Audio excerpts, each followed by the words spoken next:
right, we're talking about kids and sunglasses and trying to get them to wear them when they're babies, which, let me tell you, it's easier to climb Mount Everest. I've been there. Dr. Kevin Mickey, optometrist, No. help me. Ophthalmologist, pediatric ophthalmologist. Because I'm hungry. This is a very serious issue, blindness in kids. Summertime's coming. Many kids do not want to wear sunglasses. You know, so we cream them from head to toe and we miss the most important part of their body. That's right. One of the things that a lot of things that the parents forget is that their eyes are just as sensitive as their skin to damage from ultraviolet light. We don't see it acutely in children. The damage is actually a cumulative thing that occurs over many years, and it leads to cataracts and macular degeneration when you're older, as well as skin cancers of the eyelids. So one of the things that we try to impart to parents is to try to protect their eyes as well as their skin with the sunblock. You know, it's interesting, too. I was reading some of your notes just about, you know, some of the common myths and things like that about eye damage, because I think people don't really necessarily understand it. I mean, Tracy's hungry. If she leaves here today and starts, shoving carrots, down her pie hole, is she protecting her eyesight by doing that? That's actually that jumped out at me because I fed that line my entire life. Right. Each carrot's good for your eyes. Yeah, me too. No, it's that's not true.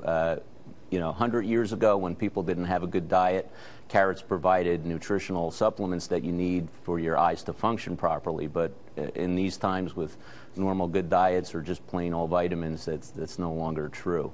The biggest thing that we can do now is to protect the eyes.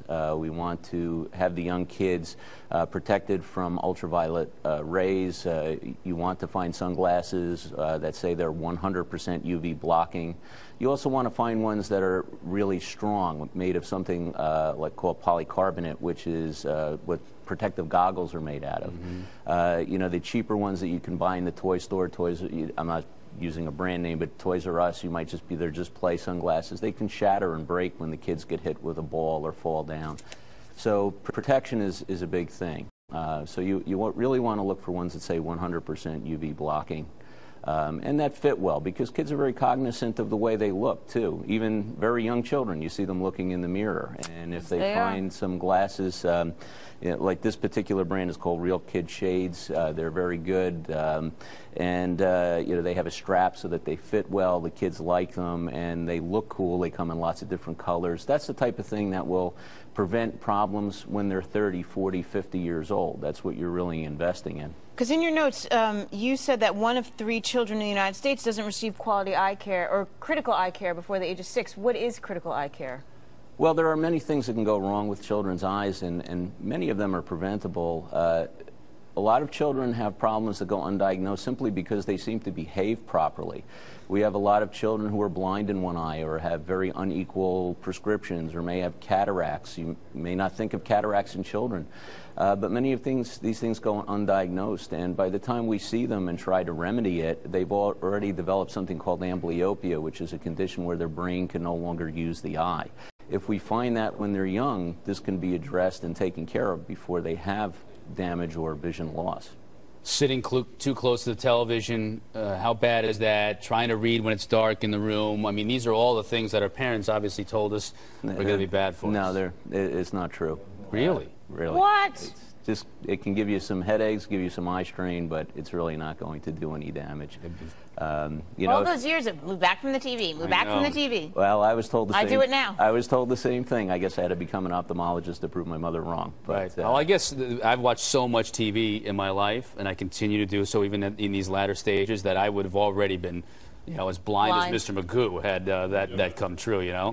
Wow. So basically, the biggest thing we could do for our kids right now, come the summer, is put sunglasses on them. Yes, you want to make sure that they're protective, that they really block 100% of the UV, because a lot of sunglasses don't if they don't say 100% UV protection, and you want to protect them in sports and other activities like that. Light eyes are more sensitive, but are they more susceptible to damage? They can be, simply because they don't have as much melanin in them to absorb the UV light. So there is evidence of light-eyed people having a higher incidence of macular degeneration, which can be, in some studies, linked to ultraviolet exposure. It's very hard to find glasses, actually, for an 8-year-old because their head's too big for those, too little for the big ones. It is very difficult. And actually, this is just one pair. I'm not affiliated with this company, but I've been very impressed by their glasses. And they have a whole line that goes up into the tween age group. They're specifically marketed and designed just for kids. All right. And they have a very impressive line of products. And I'm telling you, my daughters would wear them, and I think a lot of other kids would too. Real kid shades, no S in between. So realkidshades.com, all one word. Right. Dr. Mickey, good to see you. Well, Thank thanks you, very Doc. much for coming by.